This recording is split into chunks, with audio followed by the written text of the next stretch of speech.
Hey there, my little artists. It's me here with Art School. And today we are going to have a super fun time. We're going to let our imaginations run wild and draw a silly elephant. Now, this is a drawing that you can do even if you've never drawn an elephant before. So don't worry about not being good at art. I promise you'll be able to do this. All you need to do is believe in yourself.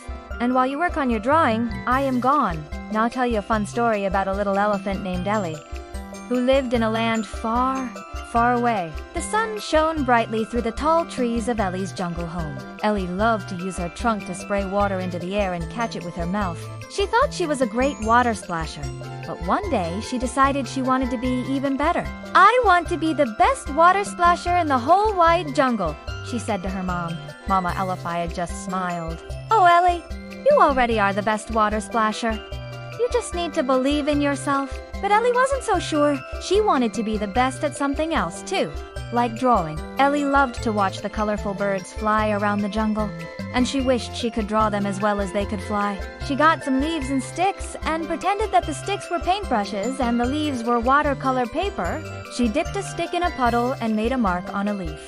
Then she dipped her trunk in a different puddle and made another mark. "This isn't working," Ellie cried. "I can't draw at all." Just then, Ellie's mom walked by and saw her trying to draw. "What are you doing, Ellie?"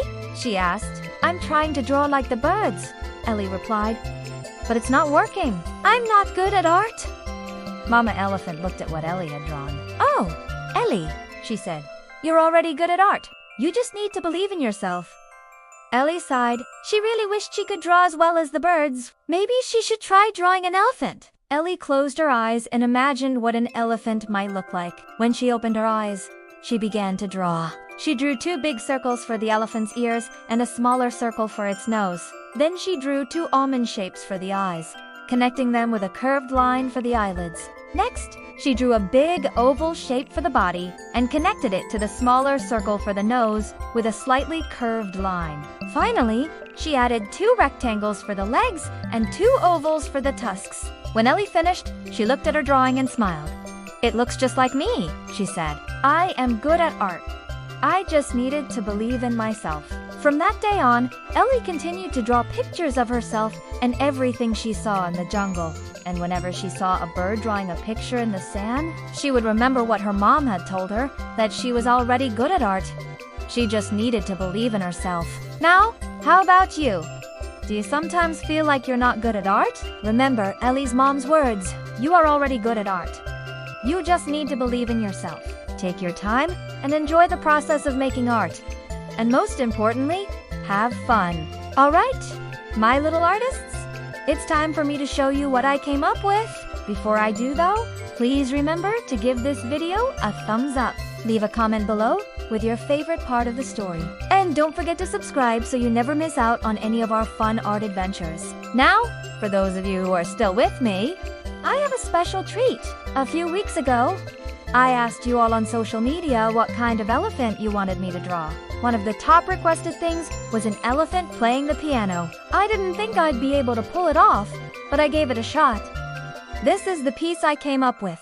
I started off with a small sketch of Ellie at the piano. I wanted her to have a mischievous grin on her face, like she was just about to do something silly. For the background, I chose to go with a simple gradient of purples and pinks. I thought it would be fun to capture the moment just before sunset when the sky is filled with beautiful colors. Next, I began to fill in the details of Ellie.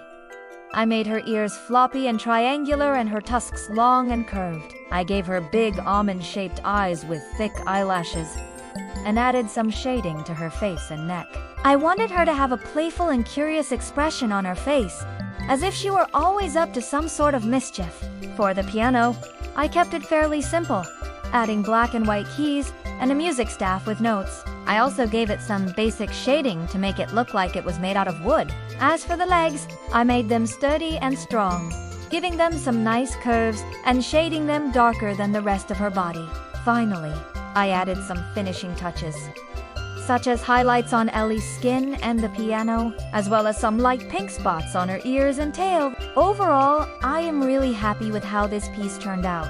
The colors Composition and details all came together to create a fun and playful image of Ellie the Elephant playing the piano at sunset.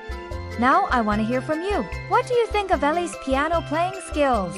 And which part of the artwork was your favorite? Leave your comments below and remember to use the hashtag provided so I can see them. Before we wrap up today's class, I have a couple more announcements. First, I'm excited to share that we have a new channel. If you haven't checked it out yet, be sure to visit the link in the description below and subscribe. We're posting fun and educational content for kids and families every week.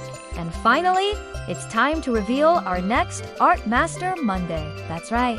We're halfway through our year-long celebration of some of the greatest artists who have ever lived. Last week, we learned about the post-impressionist painter Paul Cézanne, and this week we're moving on to one of my personal favorites, the Spanish painter Pablo Picasso. Picasso was born in 1881 and is best known for co-founding the Cubist movement and for his famous painting.